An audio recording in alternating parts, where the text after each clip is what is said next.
Hello friends, welcome to यूट्यूटेरिया। मैं प्रेम कुमार आप सभी का स्वागत करता हूं। आज के इस वीडियो में जो है हमारा अगस्त 2020 का करंट अफेयर्स।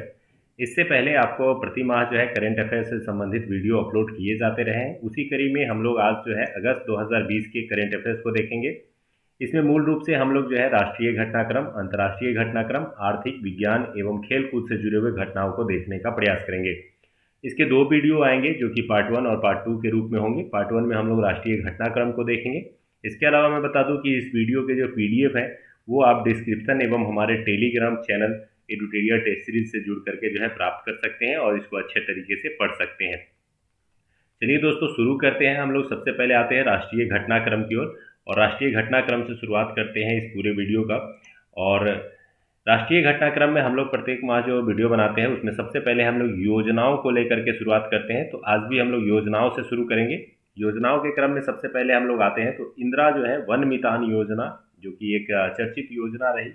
ये छत्तीसगढ़ राज्य सरकार की योजना थी। तो सबसे पहले आपको ये याद रखना है। और इसकी सबसे प्रमुख उद्देश्य क्या था इसका, यानी सबसे महत्वपूर्ण बिंदु क्या था।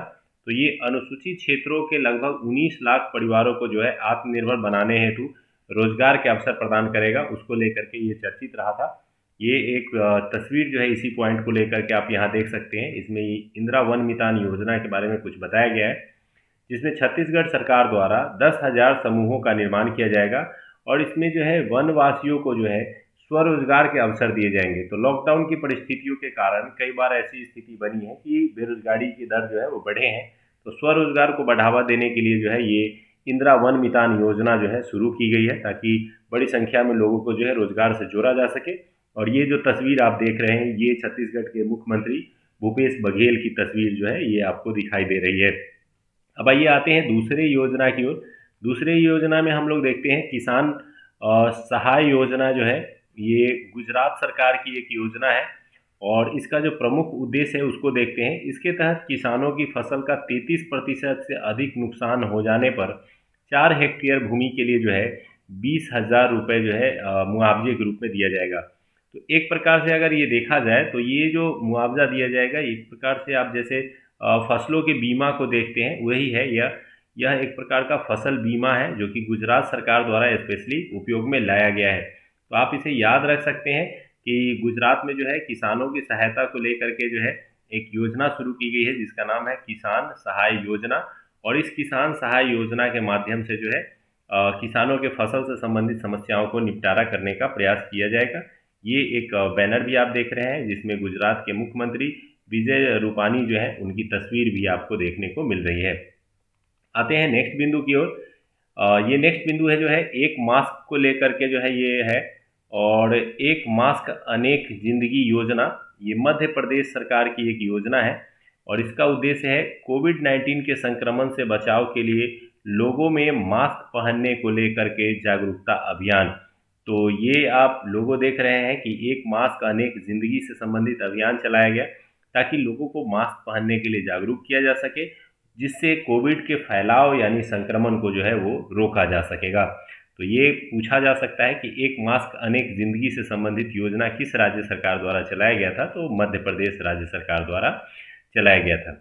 अगला पॉइंट आता है हम लोग जो योजनाओं से ही जुड़ा हुआ है, अरुणोदय योजना जो है। ये अरुणोदय योजना आप अरुणाचल प्रदेश क्षेत्र में नहीं है, असम सरकार से संबंधित है। और इसका जो प्रमुख उद्देश्य है इसको ध्यान रखेंगे। राज्य के प्रत्येक परिवार के महिला सदस्यों के बैंक खाते में हर महीने जो है 830 रुपये दिए जाएंगे ताकि वो ज़रूरत की वस्तुएं जो है खरीद सके। एक प्रकार से ये महिला सशक्तिकरण को लेकर के ये योजना है और ताकि महिलाओं के सशक्ति बनाया जा सके और एक परिवार को भी जो है आर्थिक रूप से थोड़ा मजबूत बनाया जा सके। इसको लेकर के अरुणोदय योजना जो है वो असम सरकार द्वारा चलाया गया है। तो यहाँ से एक प्रश्न बन सकता है। ये एक फिगर भी आप देख सकते हैं जो कि असम से संबंधित आपको तस्वीर देखने को मिल रही है।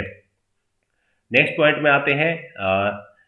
अगली जो योजना या कार्यक्रम है वो है नमत बसाई कार्यक्रम। ये नमत बसाई कार्यक्रम जो है केरल राज्य सरकार के द्वारा शुरू की गई है और इसका जो प्रमुख उद्देश्य है आदिवासी बच्चों को घर पर ही ऑनलाइन शिक्षा का माध्यम प्रदान करना। अभी आपको पता होगा कि लॉकडाउन की परिस्थितियों के बीच जो है वो ज़्यादातर क्लासेस जो है वो घर पे ही चल रहे हैं। तो इसको ध्यान में रखते हुए केरल में एक प्रयास ये किया गया है कि जो आदिवासी बच्चे हैं उनको भी ऑनलाइन जो है घर पे पढ़ाई के लिए जो है सुविधाएं मुहैया हो सकें, और इसके लिए एक जो है नमक बसई योजना जो है चलाई गई है। तो इसको आप जरूर याद रखेंगे, ये महत्वपूर्ण हो सकता है एग्जाम की दृष्टि से। आते हैं नेक्स्ट योजना की ओर, जो है हमारा ग्रीन एजी परियोजना। ये ग्रीन एजी परियोजना जो है ये महत्वपूर्ण है। ये केंद्र सरकार ने जो है कृषि से होने वाले कार्बन उत्सर्जन को कम करने एवं जलवायु परिवर्तन एवं जैव विविधता तथा अस्थायी भूमि प्रबंधन उद्देश्यों को स्वीकृत करने हेतु मिजोरम में इस परियोजना की शुरुआत की है। आपको पता होगा कि कई ऐसी फसलें हैं या फिर खेती की ऐसी ऐसी पद्धति है जिसके माध्यम से कार्बन उत्सर्जन होता है और ये पर्यावरण के लिए जो है नुकसानदेह होते हैं। तो ऐसे में जो है इसमें सुधार लाने के लिए जो है ग्रीन एजी परियोजना जो है वो शुरू की गई है। इसे खाद्य एवं कृषि संगठन FAQ के सहयोग से लागू किया गया है। और कहाँ लागू किया गया है, तो इसे आपको याद रखना है कि ये मिजोरम में जो है लागू किया गया है। मिजोरम के अलावा इसे अन्य 4 राज्य जो है वो राजस्थान, मध्य प्रदेश, उड़ीसा और उत्तराखंड में भी लागू किया जाएगा, ताकि जो है कार्बन उत्सर्जन को जो है कृषि के माध्यम से जो होता है उसको थोड़ा कम किया जा सके और पर्यावरण को बचाया जा सके। आते हैं अगले योजना की ओर, तो ये है परिवार पहचान पत्र योजना। ये परिवार पहचान पत्र योजना के बारे में हम लोग बात करें तो ये हरियाणा सरकार द्वारा जो है शुरू किया गया है। और इसका जो प्रमुख उद्देश्य है, इसके तहत प्रत्येक परिवार को विशिष्ट पहचान पत्र दिया जाएगा ताकि उन तक सरकारी योजनाओं का लाभ पहुंचाने में आसानी हो। जैसे हम लोग आधार कार्ड के सिस्टम को देख रहे थे, तो वही आधार कार्ड के सिस्टम जो एक व्यक्ति से जुड़ा था, यहाँ पे हम लोग परिवार के लिए जो है एक पहचान पत्र होगा जिससे पूरे परिवार को पहचाना जा सके और उन्हें लाभ पहुंचाया जा सके। ये हरियाणा के मुख्यमंत्री खट्टर जी हैं, इनकी तस्वीर आप देख सकते हैं। हरियाणा में सभी परिवारों के लिए बनाए जाएंगे परिवार पहचान पत्र। तो ये एक योजना के रूप में आपसे प्रश्न आ सकता है कि किस राज्य में जो है हाल ही में परिवार से जुड़े हुए पहचान पत्र की शुरुआत की गई है, तो हरियाणा। नेक्स्ट आते हैं नई उड़ान योजना। नई उड़ान योजना जो है वो केंद्रीय अल्पसंख्यक मंत्रालय से जुड़ा हुआ है और उन्हीं के द्वारा शुरू किया गया है। इसका उद्देश्य क्या है, तो आइए सबसे पहले इसको देखते हैं। ये काफ़ी महत्वपूर्ण उद्देश्य है। नई उड़ान योजना से समझ सकते हैं आप कि लोगों को आगे बढ़ने के लिए प्रोत्साहित करने से संबंधित है। तो ये एक्चुअली सिविल सेवा परीक्षा जो होती है उसमें अल्पसंख्यकों की भूमिका को बढ़ाने हेतु केंद्रीय अल्पसंख्यक मंत्रालय ने जो है इसे शुरू किया है। केंद्रीय अल्पसंख्यक मंत्री जो अभी हैं वो मोहम्मद अब्बास नकवी हैं। ये उनका लोगो आपको दिखाई दे रहा होगा कि मिनिस्ट्री ऑफ माइनॉरिटी अफेयर्स के द्वारा जो है नई उड़ान स्कीम जो है लाई गई है ताकि सिविल सेवा की परीक्षाओं में जो है अल्पसंख्यक समुदाय से जुड़े हुए लोगों का जो परसेंटेज है उसको बढ़ाया जा सके। तो इसको याद रखेंगे आप। इसे किस नाम से जाना जाएगा, तो नई उड़ान योजना के नाम के रूप में दिया गया है। नेक्स्ट आते हैं ई रक्षा कार्यक्रम। ये ई रक्षा बंधन कार्यक्रम जो है ये आपको याद रखना है। ये आंध्र प्रदेश सरकार द्वारा जो है शुरू किया गया है। इसका उद्देश्य क्या है, तो राज्य में बच्चों तथा महिलाओं की सुरक्षा को देखते हुए स्कूलों, कॉलेजों और कामकाजी महिलाओं को ऑनलाइन प्रशिक्षण देना है। तो ये ई रक्षा बंधन कार्यक्रम इसको नाम दिया गया है। तो आपको थोड़ा सा इसे ध्यान रखेंगे और स्पेशली ये ध्यान रखेंगे किस राज्य सरकार द्वारा इसे लागू किया गया है। ये आप इसका लोगो और तस्वीर जो है पूरा आप देख सकते हैं। नेक्स्ट है सृजन पोर्टल। सृजन पोर्टल से संबंधित आपको पॉइंट जो है पूछे जा सकते हैं एग्जाम में, काफ़ी महत्वपूर्ण है। ये रक्षा मंत्री राजनाथ सिंह द्वारा लॉन्च किया गया है। और इसका क्या है प्रमुख उद्देश्य, तो इस पोर्टल में उन वस्तुओं को प्रदर्शित किया जाएगा जो भारतीय रक्षा उद्योग के लिए आयात की जाती हैं, ताकि इन वस्तुओं में आयात को कम किया जा सके। तो आपको मैं बता दूं कि यहाँ 2-3 बिंदु इससे उभर करके आते हैं। इस पोर्टल में उन वस्तुओं को प्रदर्शित किया जाएगा जो भारतीय रक्षा उद्योग के लिए आयात की जाती हैं, ताकि उन वस्तुओं में आयात को कम किया जा सके।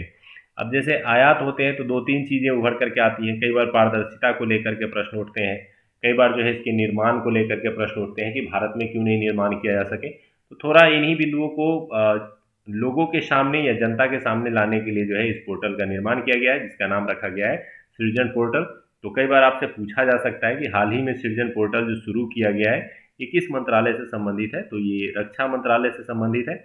और अभी रक्षा मंत्री कौन है, तो राजनाथ सिंह जी जो है वो रक्षा मंत्री है। ये पूरा पॉइंट्स आप देख सकते हैं, ये पूरा पॉइंट इसी से संबंधित दिया गया है।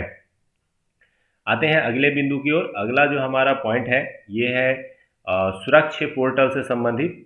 और सुरक्षा पोर्टल में अगर बात करें तो ये हमारा सुरक्षा पोर्टल केंद्रीय पर्यावरण मंत्री प्रकाश जावड़ेकर, अभी जो हमारे केंद्रीय पर्यावरण मंत्री हैं वो प्रकाश जावड़ेकर है, ये तस्वीर उनको दिखाई दे रही हुई, ने प्रोजेक्ट एलिफेंट के तहत सुरक्षा नामक एक राष्ट्रीय पोर्टल लॉन्च किया।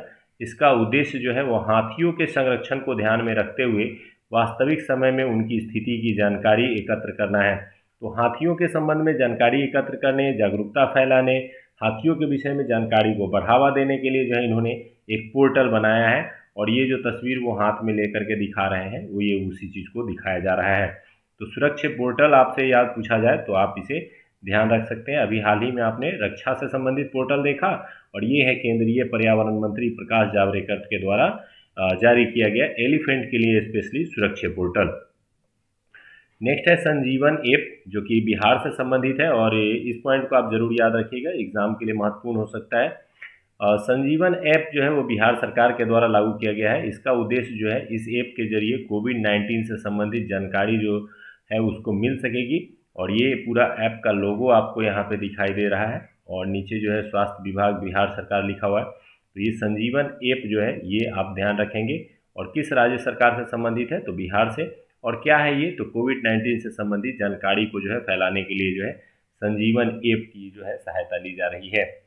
इसके अलावा बात करें तो ई ज्ञान मित्र ऐप, ये एक ऐप जो है जारी किया गया है। ये केंद्र शासित प्रदेश दादर नागर हवेली के द्वारा इस ऐप को लॉन्च किया गया है, और ऑनलाइन शिक्षा प्रदान करने का जो है यह माध्यम बनेगा। तो ई ज्ञान मित्र ऐप जो है यहाँ पे आप देख सकते हैं, ये जो चित्र आपको दिखाई दे रहा है ई ज्ञान मित्र मोबाइल ऐप है, जिसके माध्यम से जो है शिक्षा को बढ़ावा दिया जा सकेगा। तो आपको यहाँ से पूछा जाएगा स्पेशली ये दादर नागर हवेली के नाम से संबंधित प्रश्न, इसलिए इसको थोड़ा सा आपको रखना है ध्यान।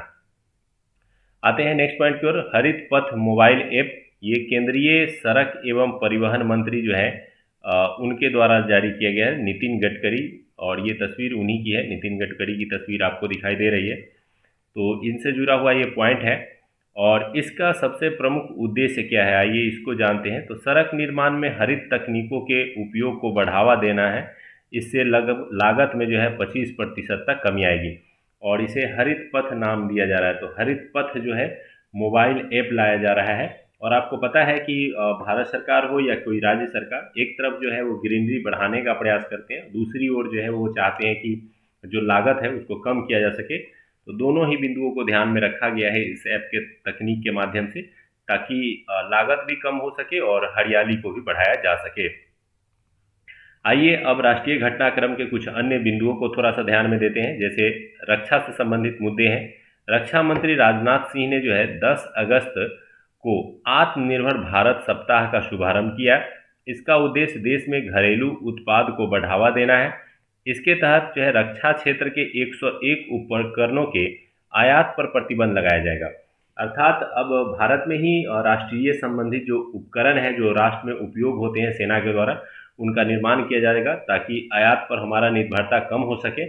और 10 अगस्त से जो है एक सप्ताह मनाया गया था जिसे आत्मनिर्भर भारत सप्ताह कहा गया था। तो आत्मनिर्भर भारत सप्ताह का एक्चुअली मतलब ही यही है कि भारत को आत्मनिर्भर बनाने का प्रयास किया जाएगा। आइए अब अगले बिंदु की ओर आते हैं, जो है केंद्रीय आवास एवं शहरी मंत्रालय मामलों के मंत्रालय से। तो चलिए इसको देखते हैं हम लोग। केंद्रीय शहरी आवास मंत्रालय से जुड़ा हुआ ये बिंदु है, ये है अमृत योजना को लेकर के, और इसे राज्यों की रैंकिंग जारी की जाएगी, जिसमें ओडिशा ने जो है प्रथम स्थान प्राप्त कर लिया है। तो अमृत योजना को लागू करने में की दृष्टि से राज्यों की जो रैंकिंग आई है उसमें सबसे पहला स्थान किसको मिला है, तो ओडिशा को मिला है। क्या है ये अमृत योजना, तो इसकी शुरुआत जो है वो काफ़ी पहले प्रधानमंत्री नरेंद्र मोदी द्वारा जो है 2015 में ही किया गया था।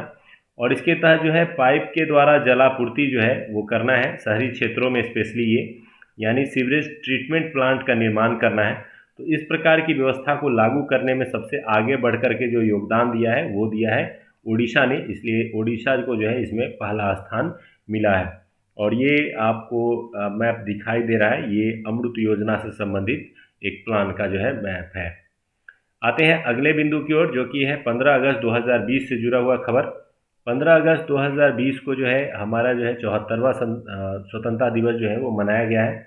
तो 74वें स्वतंत्रता दिवस के रूप में जो है प्रधानमंत्री ने जो है नेशनल डिजिटल स्वास्थ्य मिशन को जो है लॉन्च किया है। इसके तहत प्रत्येक व्यक्ति के हेल्थ आईडी कार्ड दिया जाएगा। इसमें उस व्यक्ति के स्वास्थ्य संबंधी सभी पुराने रिपोर्ट, उसके उपचार दर्ज होंगे। इस दौरान पीएम ने जो प्रोजेक्ट लायन है तथा प्रोजेक्ट डॉल्फिन जो है उसको भी लॉन्च किया है। फिलहाल हम बात करते हैं नेशनल डिजिटल स्वास्थ्य मिशन की। तो इसमें क्या होगा कि किसी व्यक्ति के जो है वो बीमारी से संबंधित डेटा को संग्रह रखा जाएगा, ताकि कहीं भी अगर वो अपना इलाज करते हैं तो वो एक कार्ड के माध्यम से उनकी सारी बैकग्राउंड जो है वो जान ली जा सके और डॉक्टर जो है वो अच्छे से ट्रीटमेंट कर सके, उनका अच्छा इलाज हो सके। मेनली फोकस उसी पर किया गया है। तो यानी नेशनल डिजिटल स्वास्थ्य मिशन के संबंध में जो है घोषणा जो है इस बार 74वें स्वतंत्रता दिवस पर किया गया है।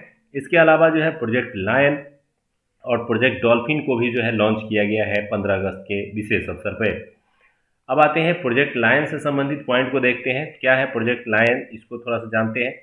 इसका उद्देश्य जो है वो एशियाई शेरों के संरक्षण पर जो है ध्यान केंद्रित करना है। आपको पता है कि गिर वन जो गुजरात है वो स्पेशली एशियाई शेर यानी बब्बर शेर के लिए जो है काफ़ी प्रसिद्ध रहा है। वर्ष 2020 में अगर बात करें तो गुजरात में गिर में लगभग 92 शेरों की मौत हो गई है, यानी शेरों की संख्या जो है वो घट रही है और स्पेशली कारण नहीं पता चल पा रहा है इनकी मौतों का। तो इसीलिए जो है एक प्लान बना करके जो है इसको बढ़ावा देने का प्रयास किया जा रहा है। अब एशियाई शेरों को जो है एमपी के कूनो अभ्यारण्य में रखने की योजना बनाई जा रही है, ताकि अगर गिर में किसी प्रकार की परेशानी हो तो भविष्य में भी हमारे जो शेर हैं उनको बचाया जा सके और उन्हें जो है संरक्षण प्रदान किया जा सके। तो उन्हें संरक्षण देने के उद्देश्य से ही जो है प्रोजेक्ट लायन जो है वो घोषणा जो है वो 74वें स्वतंत्रता दिवस के अवसर पर किया गया है। आते हैं 15 अगस्त को जो है पीएम नरेंद्र मोदी ने लक्षद्वीप की मुख्य भूमि को जोड़ने के लिए ऑप्टिकल फाइबर लिंक स्थापित करने की घोषणा की है। यह एक अंडर सी परियोजना है जिसमें 1000 दिनों में पूरा करने का जो है लक्ष्य रखा गया है। यानी समुद्र के नीचे से जो है ऑप्टिकल फाइबर लिंक बिछाया जाएगा और जो इंटरनेट सेवा है वो लक्षद्वीप क्षेत्र में भी जो है बहाल की जाएगी। इससे अगर बात करें तो इससे जो है लक्षद्वीप तथा शेष भारत के बीच जो है संचार को बढ़ावा मिलेगा। इस तहत का लिंक जो है चेन्नई तथा अंडमान निकोबार के बीच में जो है वो हाल ही में स्थापित किया गया था। तो इससे जो है सूचनाओं का आदान प्रदान जो है वो आसान हो जाता है। और ये आप देख रहे हैं, ये उसी से जुड़ा हुआ पॉइंट यहाँ पे लिखा गया है कि 1000 दिनों में जो है लक्षद्वीप में जो है ये सुविधा जो है उपलब्ध करा दी जाएगी। तो जितना इंटरनेट कनेक्टिविटी अच्छा होगा वहाँ से सूचनाओं का आदान प्रदान होगा। इसके अलावा जो है हमारा सुरक्षा तंत्र है उसको भी काफ़ी जो है मजबूती मिलेगी। लक्षद्वीप में बैठ करके जो है हमारा सुरक्षा व्यवस्था जो है वो ज़्यादा चाक चौबंद हो पाएगा। अब आते हैं अगले पॉइंट की ओर आते हैं। ये है अरुणाचल प्रदेश में 2 स्वायत्त प्रदेशों का गठन से संबंधित है। तो अरुणाचल प्रदेश में 2 स्वायत्त परिषदों पटकाई स्वायत्त परिषद और सोम क्षेत्र की स्थापना तथा छठी अनुसूची में शामिल होने की मांग की जा रही है। तो 2 स्वायत्त परिषद के गठन की बात की जा रही है। इसके अलावा छठी अनुसूची में शामिल होने की बात कर रहे हैं। इस पर विचार करने हेतु हाल ही में अरुणाचल प्रदेश के मुख्यमंत्री जो है चौना मीन की जो है अध्यक्षता में एक बैठक की गई और इस बैठक में कोशिश की गई है कि अरुणाचल प्रदेश को जो है वो छठी अनुसूची में शामिल करा लिया जाए। अब यहाँ पे मैं आपको बता दूं कि अरुणाचल प्रदेश को छठी अनुसूची में शामिल होने के बाद वहाँ के जो मूल निवासी हैं को सभी प्राकृतिक संसाधनों पर अधिकार प्राप्त हो जाएगा। यही वो कारण है जिसके कारण ये चाहते हैं कि छठी अनुसूची में इन्हें शामिल किया जाए।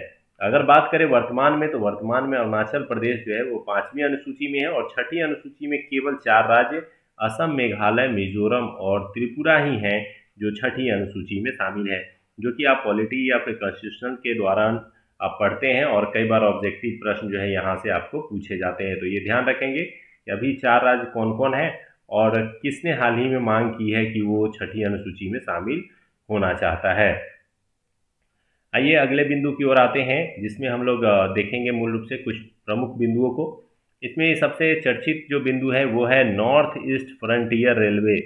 North east frontier railway NEFR द्वारा मणिपुर में विश्व का सबसे ऊंचा पुल आयरिंग नदी पर जो है बनाया जा रहा है, जिसकी ऊंचाई लगभग 141 मीटर है तथा लंबाई जो है वो 703 मीटर है। यानी काफ़ी लंबा और काफ़ी ऊंचा जो है रेलवे पुल बनाया जा रहा है। तो ये काफ़ी चर्चित भी रहा है। यह पुल यूरोप के मोंटेनेग्रो में बने 139 मीटर ऊंचे माला रेजेका पुल से भी ऊंचा है। ये 139 मीटर है जो यूरोप में है, और यहाँ पे जो बनाया जा रहा है वो 141 मीटर बनाया जा रहा है। यानी यूरोप के जो सबसे ऊंचे पुल हैं रेलवे से जुड़े हुए, उनसे भी ऊंचा पुल जो है भारत में बनाया जा रहा है। और एक चिनाब नदी पे बनाया जा रहा है जो कि काफ़ी चर्चित है, वो है सड़क पुल। ये स्पेशली जो है रेलवे पुल है, तो ये आपको ध्यान रखना है कि अभी हाल ही में जो है कहाँ पर और ये किस नदी पर है, तो आयरिंग नदी पर। किस राज्य से संबंधित है, तो मणिपुर राज्य से संबंधित है। इन बिंदुओं को आप थोड़ा सा ध्यान रखेंगे। आते हैं अगले बिंदु में, मध्य प्रदेश। मध्य प्रदेश से जुड़ी हुई खबर है। मध्य प्रदेश में अपने राज्य के लोगों के लिए राज्य की सरकारी नौकरियों में 100% सीटों को आरक्षित करने वाला देश का पहला राज्य बन गया है। यहाँ मैं बता दूं कि कई ऐसे राज्य रहे हैं पहले जिन्होंने जो है अपने राज्य से संबंधित वैकेंसी में जो है सीटों को आरक्षण प्रदान किया है, लेकिन कोई 70%, कोई 75% करके रह गए हैं। लेकिन मध्य प्रदेश ने 100% जो है वो आरक्षण दिया है। दूसरे राज्यों से आने वाले लोगों को एमपी में की सरकारी नौकरी में अब कोई स्थान नहीं हो पाएगा। हरियाणा तथा झारखंड की बात करें तो इन्होंने लगभग 75% जो है आरक्षण दे रखा था, लेकिन इन्होंने डायरेक्ट जो है वो 100% आरक्षण दिया है। हालांकि ये संवैधानिक व्यवस्था के तहत सही तो नहीं है, लेकिन अपने राज्यों में जो है लोगों को रोजगार देने के लिए इसे एक अच्छी पहल मानी जा सकती है। अब बात करते हैं स्वच्छ सर्वेक्षण 2020 को लेकर के। तो ये एक सर्वेक्षण किया गया था, स्वच्छ सर्वेक्षण 2020। इसका 5वां संस्करण था। इसमें केंद्रीय आवास और शहरी मामले मंत्रालय द्वारा इसे जारी किया गया।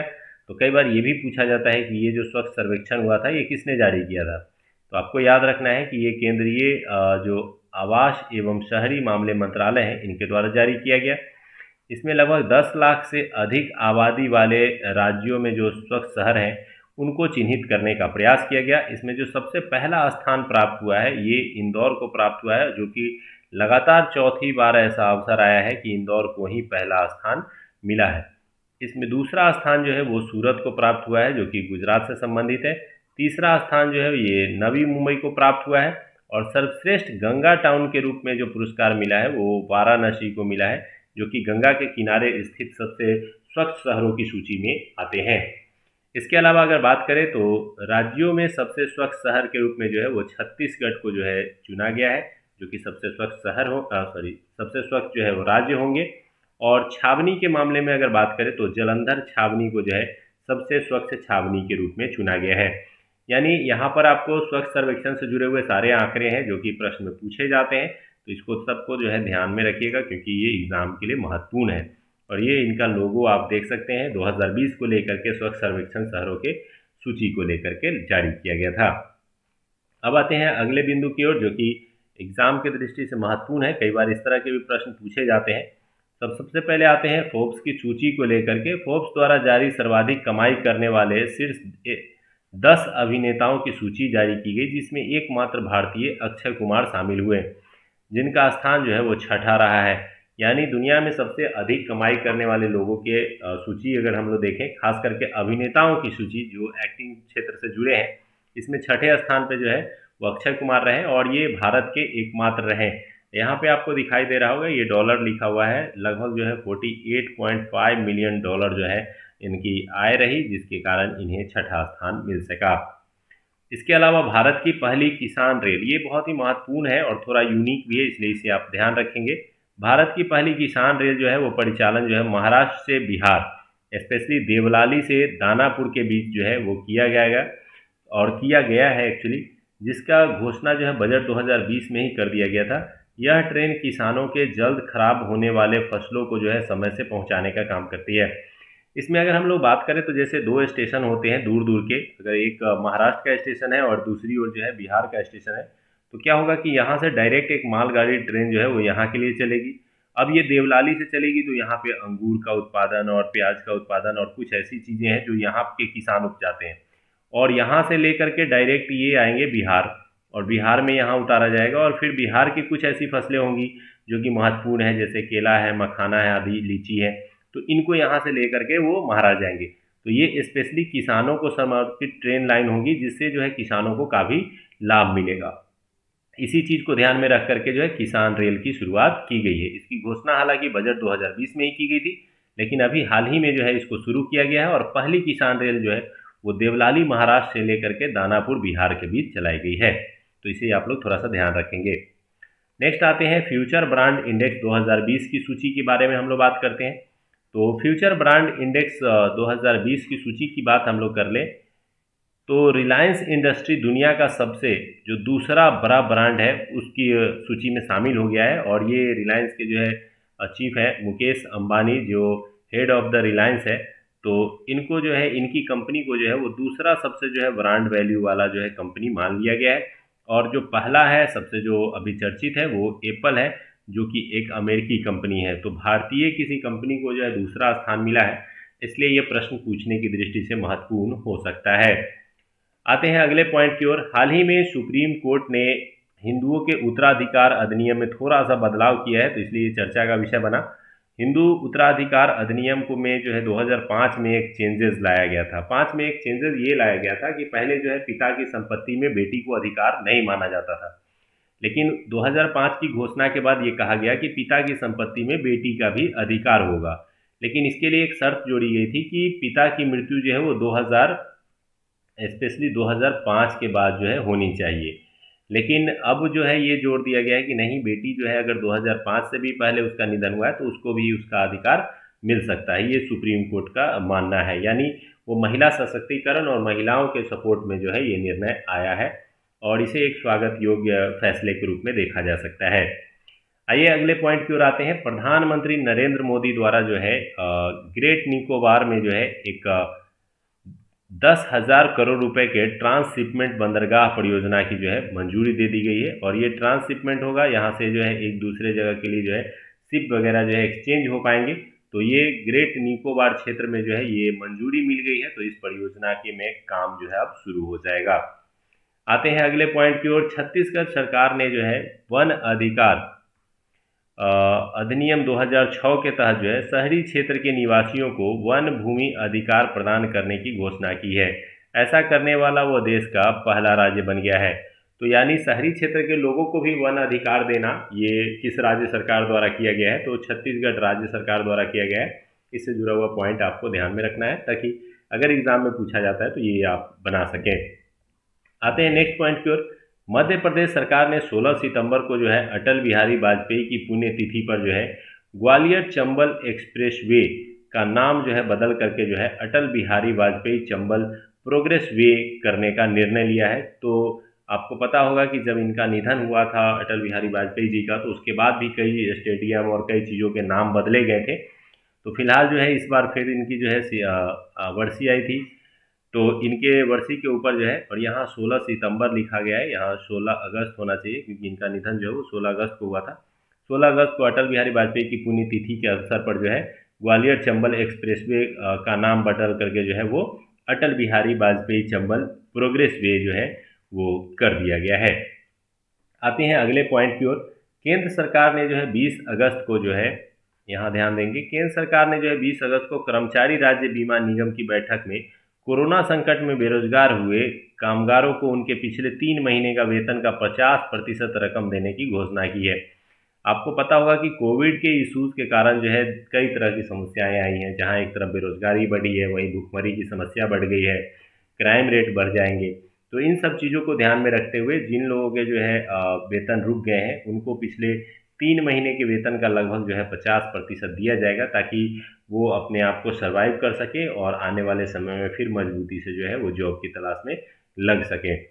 इसके अलावा इसमें जो कुछ पॉइंट है जिसको आप ध्यान दे सकते हैं, इसका लाभ लगभग 40 लाख कामगारों को मिलेगा जिन्हें 24 मार्च से 31 दिसंबर 2020 के बीच अपनी नौकरी खोई है। तो यानी जो नौकरी खोने वाले लोग हैं, जिनकी नौकरी चली गई है कोविड इश्यूज के कारण, तो उन्हें ये रकम दी जाएगी ताकि वो सरवाइव कर सके। आते हैं अगले पॉइंट की ओर। भारत अंतर्देशीय जलमार्ग प्राधिकरण ने गुजरात के भरूच में भादभूत परियोजना के निर्माण को जो है मंजूरी दे दी है। यह परियोजना नर्मदा नदी पर जो है निर्मित की जाएगी। इससे मछली पकड़ने के तरीके जो है वो बाधित होने के कारण मछुआरों द्वारा जो है इसका विरोध किया जा रहा है। तो आपको पता है जब भी इस तरह का जो है परियोजना बनता है तो स्वाभाविक रूप से उसके कुछ प्लस पॉइंट होते हैं तो कुछ निगेटिव पॉइंट्स होते हैं।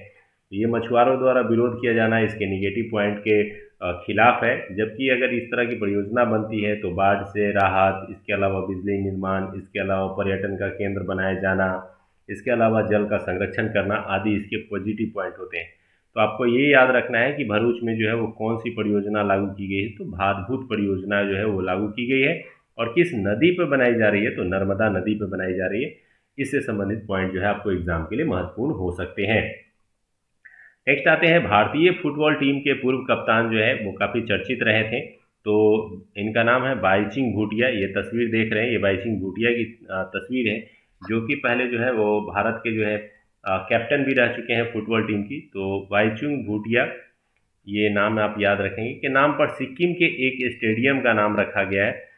भारत में पहली बार किसी फुटबॉलर के नाम पर जो है किसी स्टेडियम का नाम रखा गया है, क्योंकि भारत जो है वो क्रिकेट पसंद करने वाला देश है, जिसमें स्पेशली क्रिकेट खिलाड़ियों को जो है विशेष तरजीह दी जाती है। लेकिन इस बार ऐसा नहीं है, एक फुटबॉल खिलाड़ी के नाम पे जो है स्टेडियम का नाम रखा गया है। स्पेशली किस राज्य में रखा गया है, तो सिक्किम, जो कि फुटबॉल पसंद करने वाला राज्य भी है। आते हैं अगले पॉइंट की ओर। अगला पॉइंट है, असम में भारत के सबसे लंबे नदी रोपवे। रोपवे जो है इस तरह का आप देख रहे हैं, ये तस्वीर जो देख रहे हैं ये रोपवे का है। तो भारत में सबसे लंबी नदी का जो रोपवे जो है वो निर्माण किया जा रहा है। इसकी लंबाई जो है 1.8 किलोमीटर होगी।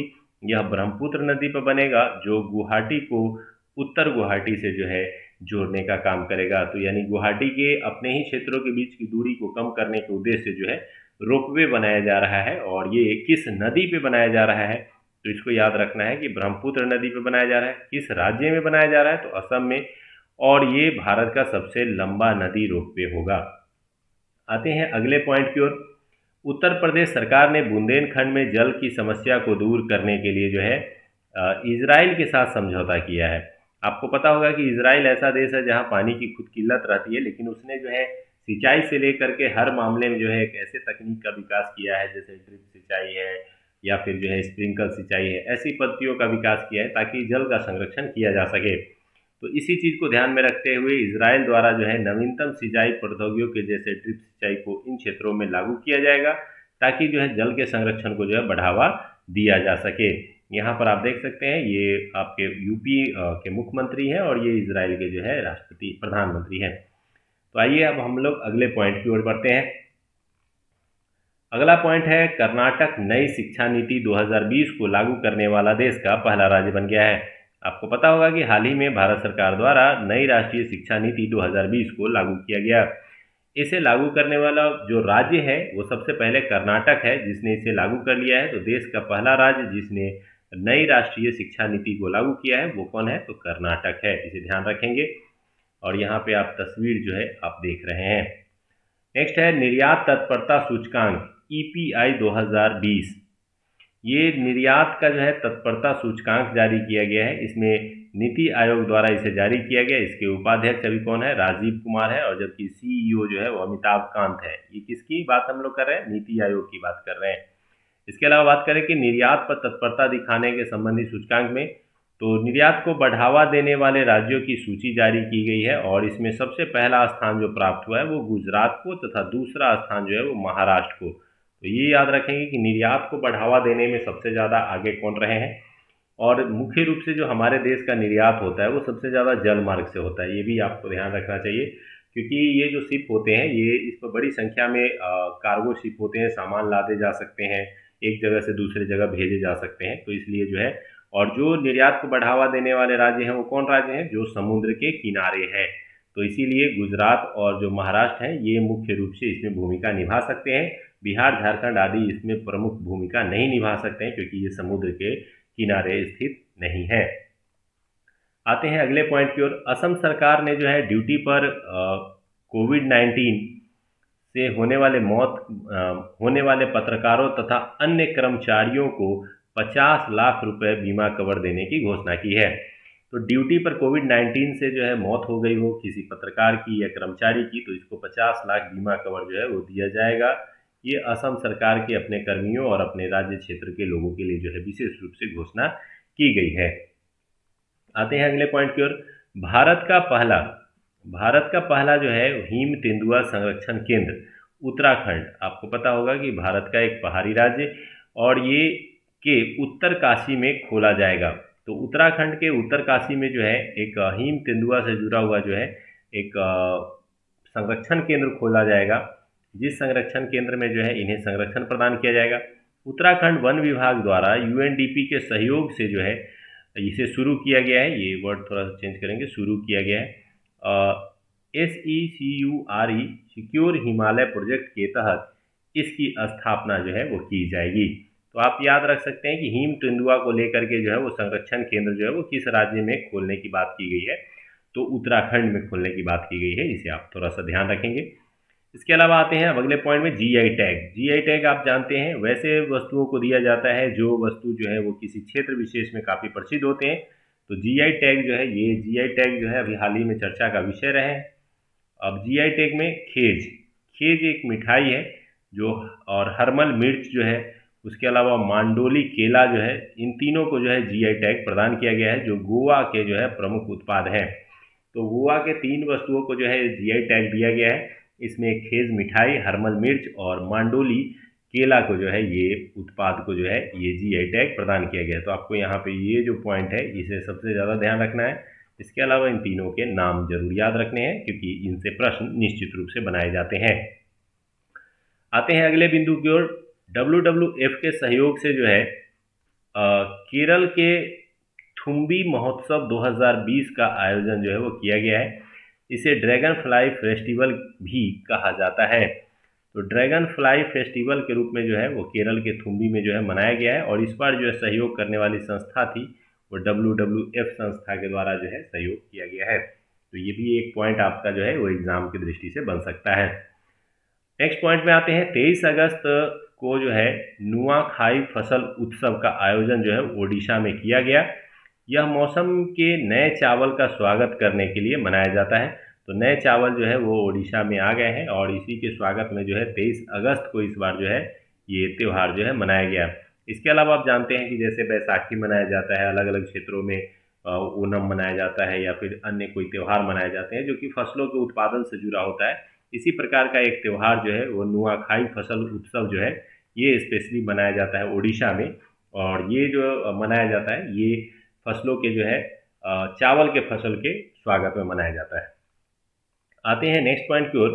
बोनालू उत्सव तेलंगाना में मनाया गया है, बोनालू उत्सव, और ये इसमें देवी महाकाली की जो है वो पूजा की जाती है। तो कभी कभी ये सब पूछा जाता है इस तरह के ऑब्जेक्टिव प्रश्न कि हाल ही में ये उत्सव मनाया गया, ये त्यौहार मनाया गया, यहाँ पे मनाया गया, तो इस तरह के प्रश्न बनाए जाते हैं। तो ये तेलंगाना से जुड़ा हुआ पॉइंट है, इसे आप ध्यान रखेंगे। तेलंगाना में मनाया गया है बोनाली उत्सव। इसे पेन डाउन भी कर लेंगे, PDF को डाउनलोड करके इसको प्रिंट करा करके हाईलाइट करके जरूर इस सबको पढ़िए क्योंकि ये आपके एग्जाम के लिए बहुत ही महत्वपूर्ण है। आते हैं नेक्स्ट पॉइंट की ओर। तमिलनाडु से जुड़े हुए पॉइंट्स की ओर हम लोग चलते हैं। तमिलनाडु में भारत का पहला इलेक्ट्रॉनिक वाहन पार्क स्थापित किया जाएगा। इसका मुख्य उद्देश्य तमिलनाडु में निवेश को आकर्षित करना। तो पहला इलेक्ट्रॉनिक वाहन पार्क जो है वो स्थापित किया जा रहा है। आपको पता होगा कि प्रदूषण को कम करने तथा इलेक्ट्रॉनिक वाहन को बढ़ावा देने का जो है प्रयास किया जा रहा है। इलेक्ट्रॉनिक वाहन जो होते हैं वो चार्जेबल होते हैं, तो ऐसे पार्किंग बनाए जाएंगे जहां पर जो है इनके चार्ज की सुविधा हो सके। तो इस प्रकार के वाहन पार्क जो है वो पहली बार जो है तमिलनाडु में स्थापित किया जा रहा है ताकि निवेश को बढ़ावा दिया जा सके, इसके भारत में निर्माण को बढ़ावा दिया जा सके। तो इसके उद्देश्य से ये किया जा रहा है। नेक्स्ट आते हैं। गुजरात सरकार द्वारा नई औद्योगिक नीति 2020 जो है वो लागू की गई है। तो इसे थोड़ा सा ध्यान रखेंगे कि नई औद्योगिक नीति 2020 जो है वो किस राज्य सरकार द्वारा लागू किया गया है, तो ये गुजरात के द्वारा इसकी घोषणा की गई है। इसका मुख्य उद्देश्य क्या है, तो आत्मनिर्भर भारत अभियान को बढ़ावा देना तथा राज्य में बेरोजगारी दर को कम करना। तो औद्योगिक क्षेत्र के माध्यम से जो है आत्मनिर्भरता को बढ़ावा देना है तथा बेरोजगारी की दर को कम करते हुए रोजगार सृजन को बढ़ावा देना, इसका मुख्य उद्देश्य है गुजरात इंडस्ट्रियल पॉलिसी 2020। इसे याद रखेंगे। आते हैं नेक्स्ट बिंदु की ओर। आंध्र प्रदेश सरकार ने नई औद्योगिक विकास नीति 2020 से लेकर के 23 जो है वो जारी किया है, और अभी हम लोगों ने देखा गुजरात का ये है नई औद्योगिक विकास नीति 2020 से लेकर के 23, ये आंध्र प्रदेश सरकार की है। इसका जो मुख्य उद्देश्य है वो है राज्य में पर्यावरण को प्रभावित किए बिना उद्योग की स्थापना करना। यानी हर जो औद्योगिक नीति होती है उसके कुछ प्रमुख आयाम या प्रमुख लक्ष्य होते हैं। इसमें अगर हम लोग देखें तो ये लक्ष्य है कि पर्यावरण को प्रभावित किए बिना जो है उद्योगों को स्थापित करने का प्रयास किया जा रहा है। आते हैं नेक्स्ट पॉइंट की ओर। शिक्षा मंत्रालय द्वारा जारी केंद्रीय विश्वविद्यालय रैंकिंग में शीर्ष स्थान नई दिल्ली स्थित जामिया मिलिया इस्लामिया विश्वविद्यालय को जो है प्राप्त हुआ है। तो ये एक जो है रैंकिंग जारी की गई है जिसमें केंद्रीय विश्वविद्यालयों को रैंक प्रदान करने का प्रयास किया गया, और इसमें जो जामिया मिलिया इस्लामिया विश्वविद्यालय है इसको पहला स्थान जो है वो दिया गया है। ये चित्र जो है उसी विश्वविद्यालय से संबंधित है, तो ये आप देख सकते हैं। नेक्स्ट जो है वो सामाजिक न्याय एवं अधिकारिता मंत्रालय द्वारा जो है थावर चंद गहलोत की अध्यक्षता में जो है ट्रांसजेंडर व्यक्तियों के लिए राष्ट्रीय परिषद NCT national council for transgender जो है पर्सन्स है उनके लिए गठन किया गया है। ट्रांसजेंडर व्यक्ति अधिनियम 2019 के तहत इसका गठन किया गया है। इसका उद्देश्य है इस समुदाय से जुड़ी विशेष आवश्यकताओं की पूर्ति करना। ये समुदाय काफ़ी समय से जो है वो एक प्रकार से निराशा का भाव झेलती रही हैं, तो इस ट्रांसजेंडर समुदाय को भी जो है समाज में स्थापित करना, उनके प्रॉब्लम्स को देखना, उनकी समस्याओं को सुलझाना, इसी के उद्देश्य से जो है सामाजिक न्याय एवं अधिकारिता मंत्रालय द्वारा एक कदम उठाया गया है और ट्रांसजेंडर व्यक्तियों के लिए जो है राष्ट्रीय परिषद NCT का गठन किया गया है। और ये गठन जो है 2019 के ट्रांसजेंडर व्यक्ति अधिनियम के तहत किया गया है। तो उम्मीद करते हैं कि ये राष्ट्रीय घटनाक्रम को आपने अच्छे ढंग से पढ़ा होगा और इससे आपको काफ़ी लाभ मिलेगा। अगले वीडियो में हम लोग अंतर्राष्ट्रीय एवं अन्य घटनाओं को देखेंगे।